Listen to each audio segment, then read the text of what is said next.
ہم قرآن کے مخارج کو ٹیڑھے میڑے کرتے اور ہم توتلے نہیں ہیں۔ میرے بھائیوں، اس پہ توجہ دینا چاہیے۔ قرآن جتنی خوبصورت کتاب ہے اسے اسی خوبصورت انداز میں پڑھا جانا چاہیے۔ اور اگر آپ میں سے کسی سے بھی پوچھ لیا جائے پوری دنیا کی سب سے اچھی کتاب کا نام بتائیے تو آپ بتائیں گے قرآن مجید ہے، لیکن اپنے بچے کو اچھا بنانے کے لیے قرآن مجید کو پڑھنے اور پڑھانے کی ضرورت اگر محسوس نہیں کرتے ہیں تو اس کا مطلب یہ ہے کہ آپ کا دل کچھ اور کہہ رہا ہے اور آپ کا عمل کچھ اور کہہ رہا ہے۔ ایک صاحب ہیں جن کا بیٹا حافظ قرآن ہو گیا، ایک دوسرے صاحب آتے ہیں اور تعریف کرتے ہیں کہ آپ تو بہت خوش قسمت ہیں ماشاءاللہ کہ آپ کے گھر میں حافظ قرآن ہو گیا ہے۔ اسی آدمی کو کہہ دیجئے آپ کا بھی بیٹا اس کو حافظ بنا دیجئے تو وہ ہنس کے مسکرا کر کے چل دے گا۔ اس کا مطلب یہ ہے کہ اس کی زبان اور اس کا دل ساتھ نہیں دے رہا ہے۔ میرے بھائیوں، بات کڑوی لگے گی، اس منافقت سے نکلنا ہوگا۔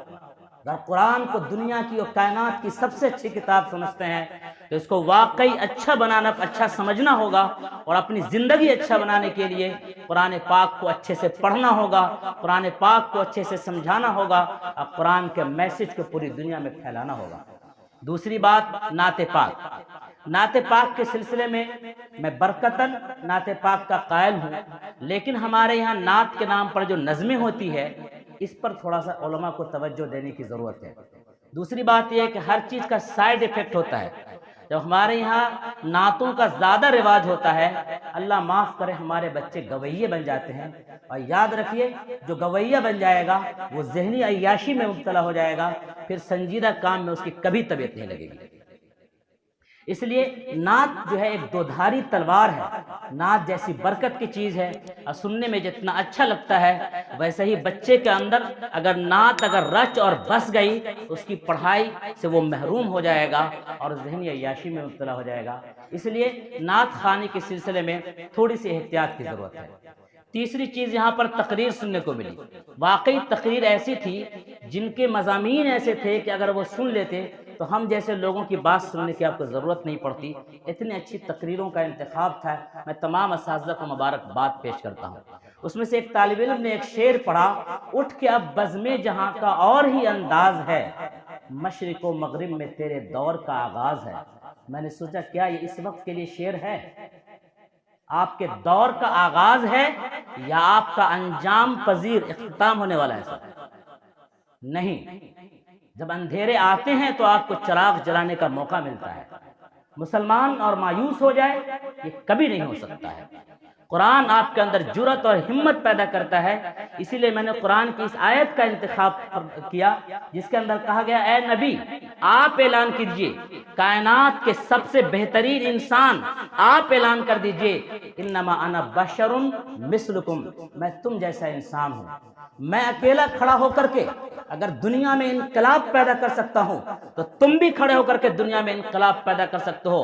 ہمارے اور تمہارے درمیان فرق صرف اتنا ہے کہ میرے پاس وحی آتی ہے، تمہارے پاس وحی نہیں آتی ہے، لیکن وہ وحی بھی ہم نے قرآن اور سنت کی شکل میں تمہارے حوالے کر دی ہے۔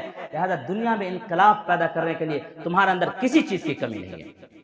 آج ضرورت ہے کہ مدارس کے لوگ مایوسی سے نکلے، یہی چاند اور ستارے ہیں۔ اس سے پہلے بھی بہت سارے علماء نکلے ہیں، لیکن ابوالکلام آزاد جیسے پیدا نہیں ہوئے، اس لیے کہ ابوالکلام جیسے حالات نہیں آئے تھے۔ لیکن ملک کے حالات بڑی تیزی سے اسی رخ کی طرف جا رہے ہیں کہ شاید پھر اس ملک کو مدارس سے ابوالکلام کی ضرورت پڑے، شاید اس ملک کو پھر مدارس سے مولانا قاسم نانوتوی کی ضرورت پڑے، رشید احمد گنگوہی کی ضرورت پڑے، کفایت اللہ صاحب کی ضرورت پڑے اور شاہ عبدالعزیز محدث دہلوی کی ضرورت پڑے۔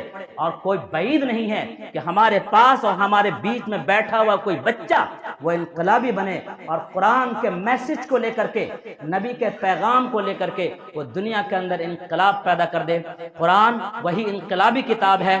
سیب کا ٹوکرا اگر آپ کے سر پر رکھا ہوا ہے، ایک رائی کا آپ کو فائدہ نہیں ہوگا جب تک کہ اس سیب میں سے آپ کھائیے گا نہیں۔ قرآن اگر آپ کی زبان تک ہے، قرآن اگر آپ کے دل میں نہیں اترا ہے اور قرآن آپ کے عمل میں نہیں اترا ہے، قرآن سے ثواب ہو جائے گا، محتاط انداز میں یہ کہی جائے بات تو قرآن سے آپ کو ثواب مل جائے گا، لیکن قرآن کا جو فائدہ ہونا چاہیے وہ قرآن کا فائدہ نہیں ہوگا۔ قاری ولی اللہ صاحب نے اگر یہ کرسی خریدی ہے تو اس کو بیٹھنے کے لیے خریدا ہے، ہو سکتا ہے کبھی اس پر کھڑے ہو کر کے بلب بھی لگا لیتے ہوں، لیکن کرسی بلب لگانے کے لیے نہیں ہے۔ اسی طرح قرآن مجید کے بہت سارے فائدہ ہیں، لیکن قرآن مجید اس کام کے لیے نہیں ہے۔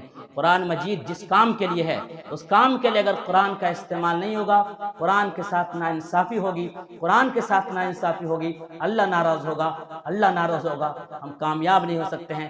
آئیے کامیابی کی طرف نکلیے، مایوسی سے اپنے وقت کو برباد کرنا چھوڑیے اور اللہ پرواہی کی زندگی سے نکلیے۔ دنیا بھی آپ کے لیے ہے اور آخرت بھی آپ کے لیے ہے۔ دنیا میں لوگ حالات پیدا کر کے صرف آپ کو مایوس کرنا چاہتے ہیں، اور امت محمدیہ نبی کا نام لینے والا اگر مایوس ہو جائے تو اس کے اندر ایمان کی کمی ہے۔ اللہ تعالی ہمارے ایمان کو مضبوط کرے، قرآن مجید کو واقعی قرآن کی شکل میں لینے کی اور اس کے حقیقی معنوں میں لینے کی توفیق نصیب فرمائے۔ وآخر دعوانا الحمدللہ رب العالمین۔